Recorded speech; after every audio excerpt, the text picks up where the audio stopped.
from what we've seen, the story revolves around yung mga bagay or yung mga decisions or yung past ni Gerald, which starts from Mike Trinidad, and how yung mga ginawa ni Mike affects si Samuel, even though, alam mo yun, hindi na sila together. So it's somehow a person's journey to correct the sins of the past, the sins of the father, and how he can change his today and also the future of his family. Actually, ngayon, ako talaga sa ano na tayo, makatotohanan na lang. Bawasan ng pagkahilig sa easy money. Yes. Parang pagkahilig sa instant money. So yun, bilang sa Gen Z po, napapansin ko na marami na rin nahihikayat sa malaking panalo, konting taya, magaganyan, ganito.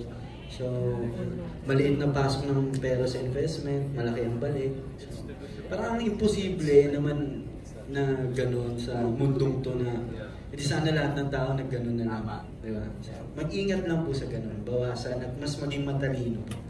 Good one, sir. JC? Kinig lang kami sa mga sinasabi nyo dahil binabalak namin ni JC na kami na yung mangi-scam talaga. Parang mas mabilis kumita. Pinagkaplanuhan na nila. Parang mas madali kumita pagkain kami yung manlulog. Kesa kami yung marunong. JC, what do you think will the audience learn? You want the audience to learn? Yes, first and foremost, lahat dapat matuto mag-research about it and kailangan, kasi napaka-vague pag sinabing kailangan mag-ingat kayo sa pag-invest. Pero ano ba yung pag-iingatan mo sa pag-invest? Like, halimbawa kung nasa bangko ka ba o mga nasa insurance ba, like, paano mo matututunan, aralin kung ano yung mga nandun. So, we have financial experts naman. And for sure, yung mga family members natin, meron tayong kahit isa dyan na marunong sa finance, na matutulungan tayo pagdating sa pag-invest. And alam mo, yun lang yung masasabi ko, if it's too good to be true, hindi talaga. Hindi pwede. Hindi totoo. There's no such thing as like 10% yield. Parang ganon. Kikita ka 5% yield, parang 50 times larger ka sa bangko. Parang, 'di ba, ang hirap paniwalaan, lalo na if your money is hard earned and talagang pinagtrabuhan mo, binigay mo yung buong buhay mo sa trabaho mo, tapos alam mo yung mapupunta lang sa ganong klaseng investment, 'di ba? So, alam mo, kailangan talaga aralin. Yun siguro yung I think kulang sa generation natin ngayon, like yung the lack of information, and then kung paano natin matuturuan yung karamihan na matuto sa ganitong klaseng mga usapan. Right. May mga offers na hindi nyo bet gawin. And since tungkol sa scam ang kwento, nakaranas ka na ba ng pa-scam o sa family mo at malalapit na kaibigan? And ano ang mga hakbang na ginawa nyo sa mga nang-scam? So, it's a three-part question. Let's start first with, ito ba yung gusto mo? Is this the project that you really wanted, or was there another offer? May mga ibang offers, of course, 3 years yun, but there was another show before this was, Nobody. Medyo dinalitan na po namin yun. Nagkaroon kami ng mga delays, but those delays were blessings. Nakapagbuo kami ng ganitong cast. Gumanda pa lalo yung storya. Added great directors. So, parang there's always a silver lining kapag medyo na-delay po yung mga blessings natin. There's always something better for us. So, ang key lang dun is to be patient, and you ask me if this is what I want. This is what I want. The other part is, meron ka bang family members or malalapit na kaibigan na na-scam, at ano yung mga steps na ginawa ninyo? May mga kilala ko, may mga friends ako, may mga family members din ako na na-scam, and sometimes kaya prevention is the best eh. Kasi minsan kapag na-scam ka, hindi mo na makita yung tao na nag-scam sa'yo. Magaling sila sa gas, you see, diba? Yeah, napanood nyo kanina, hindi nyo basta-basta mahabol yung mga yan. So, Again, going back to the show, yun yung prevention. Watch the show, marami kayong makikita ng red flags. And if it's too good to be true, hindi po totoo yan. Walang easy money. Lalo na po sa panahon ngayon. Believe me, pag uwi ko sa taping, galing taping, sinasabi, wow, ang hirap kumita talaga. Walang madaling pera. You have to work hard for your money. And you have to work hard to keep your money. Thanks, Jay. Next question. Nag-sit in ka ba sa mga hearings? Well, kanina rin sinasabi ko dun sa red carpet na kapag tinatanong ako kung meron pa ba akong role na hindi nagawa, wala na akong masabi kasi parang feeling ko nagawa ko na lahat. But then, when this show was pitched to me, I realized na meron pa pala akong hindi nagawa, which is being a lawyer, portraying being a lawyer. Nakaka-excite kasi bago siya for me.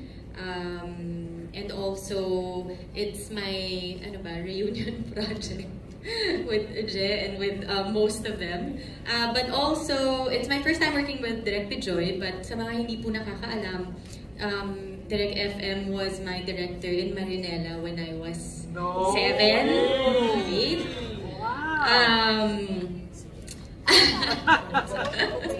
So, sorry po, hindi na po ako magsisinungaling pagdating sa edad, no, Direk? Hindi po, kasi yung mga nagmarka sa akin na mga shows, which was Marinela, when I was a very young girl, and then Lobo, when I was 18, which was a very mature role na for me. And now at 35, I get to work with him again. So, I said yes to the show because of the fact din na makaka-collaborate ko siya ulit. At syempre, marami nang nagbago sa amin. Nagbago na ako bilang tao, siya rin.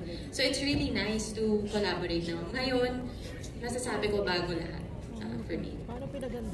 Paano mo daw pinaghandaan? Did you have to sit in sa mga hearings? No naman, but syempre growing up nanonood tayo ng mga series, ng mga movies, diba? And marami rin tayong mga kaibigan na lawyers. That's right.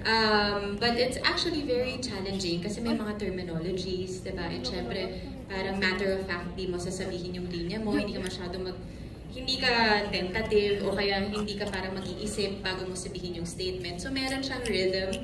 So, medyo, isa rin siyang malaking challenge for me. Saka may body language yung mga lawyers eh. Diba? Yes, meron silang siguro confidence. Yes. Oo, meron silang dalong dating. Ikaw ba naman may blue diamond? May confidence ka ba? Diba?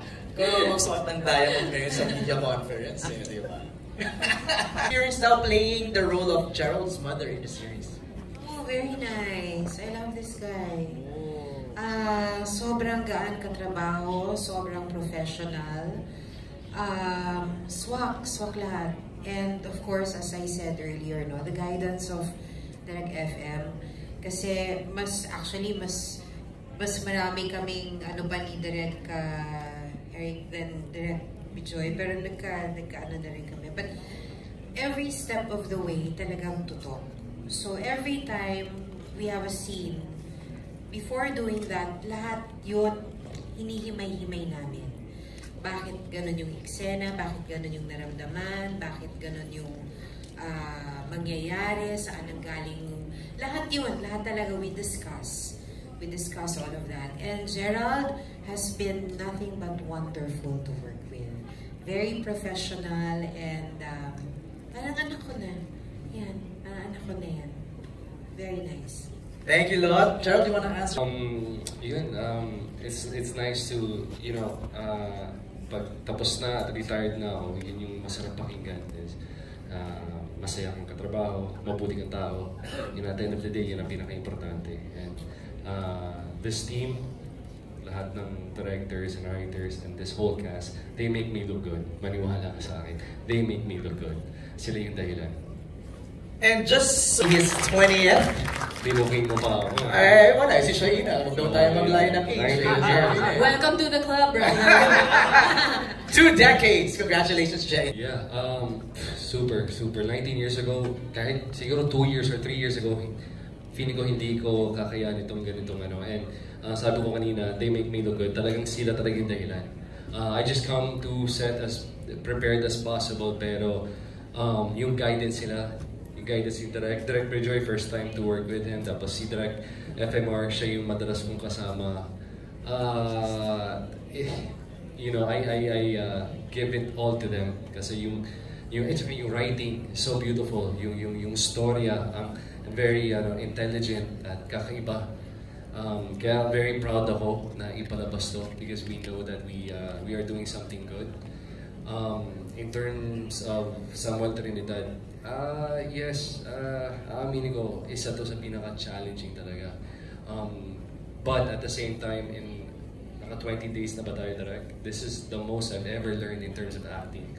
And that's because of Direct FMR. It's my 19th year sa industriya. Ang tagal nga, but after 19 years pa direct. But it's per God's timing talaga. Kasalukuyan, next year will be my 20th anniversary in show business. At kasalukuyan, we're also preparing the next show. And I can only imagine what we'll be able to do and what yung inputs na pwede kong ibigay because of yung natutunan ko dito sa show na to. So, exciting. Alright.